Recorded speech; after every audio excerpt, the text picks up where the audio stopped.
અંજાર તાલુકાના રતનાલ ગામે આજે લોકશાહીના મહાપર્વ નિમિત્તે હૃદયસ્પર્શી દ્રશ્યો જોવા મળ્યા હતા। રાજ્યકક્ષાના મંત્રીએ વહેલી સવારે મતદાન મથકે પહોંચીને પોતાના મતાધિકારનો ઉપયોગ કર્યો હતો।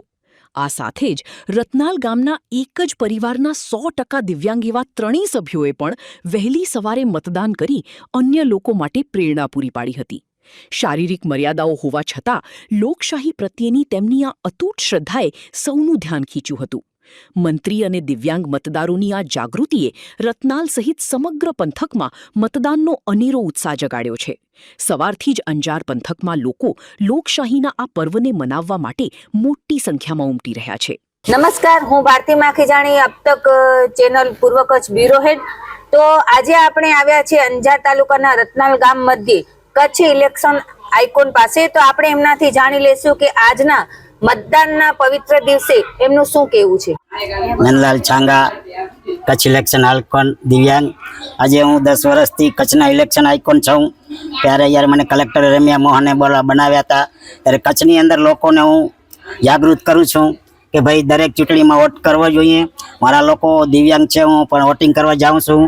તો આપણે કચ્છની અંદર આજે 26 તારીખ છે ને અગાઉ મેં માણસોને કીધો હતો કે ભાઈ કચ્છની અંદર સારી ટકાવારી આવે એવી આપણે વોટિંગ કરવો જોઈએ। અને આપણે મતદાન તો આપણે મહાદાન છે, તો એનું આપણે મત તો કરવો જ જોઈએ અવશ્ય।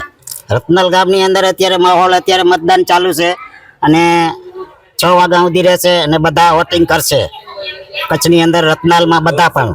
હા, મતદાન કરવું આપણે મહાદાન છે, અધિકાર છે અને મત તો બધાને કરવો જ જોઈએ જરૂરી। ચંદ્રિકા શામજી સાંગા વોટિંગ કરી 10 વર્ષ થઈ ગયા હશે વોટિંગ કરવાનું। મારા વર્ષ નહીં તો 34 વર્ષ છે। તો અમે નીકળીએ ને આજે વોટિંગ કરવો છે એટલે જ નીકળીએ છીએ। હા, નકા અમે ક્યાંય ના નીકળીએ। આજે મતદાન માટે લોકોને કેવી અપીલ કરશો કે મતદાન કરવું જોઈએ કે નહીં? હા, કરવું જોઈએ।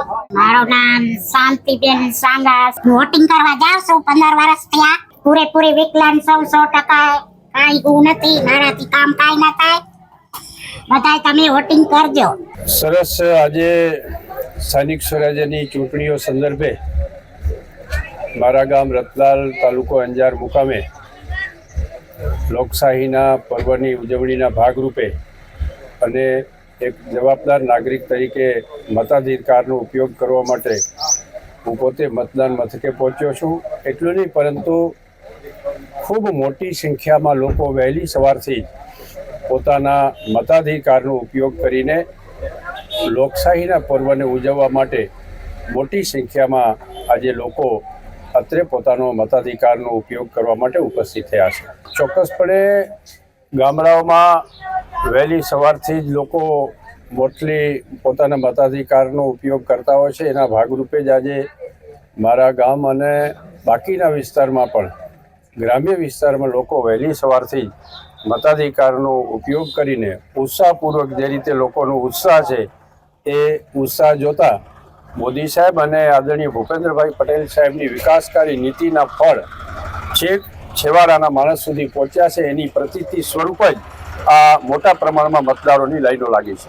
ચોક્કસપણે દરેક નાગરિકનો ફરજ પડશે અને અધિકાર પણ છે કે પોતાના બંધારણે આપેલા મતાધિકારનો ઉપયોગ કરવો। ખાસ જ્યાં સુધી યુવાનોને સંબંધ છે ત્યાં સુધી યુવાનોએ દેશની વિકાસની કરોડરજ્જુ કહેવાય અને એક કરોડરજ્જુના માધ્યમથી દેશના વિકાસ માટે અને ખાસ કરીને સ્થાનિક સ્વરાજ્યની સંસ્થાઓમાં વિકાસ માટે જ્યારે યુવાઓ દ્વારા ઉત્સાહપૂર્વક મતદાન થતું હોય એ લોકશાહી માટે અને રાજ્ય અને રાષ્ટ્ર બંને માટે ઉજળી નિશાની ગણી શકાય।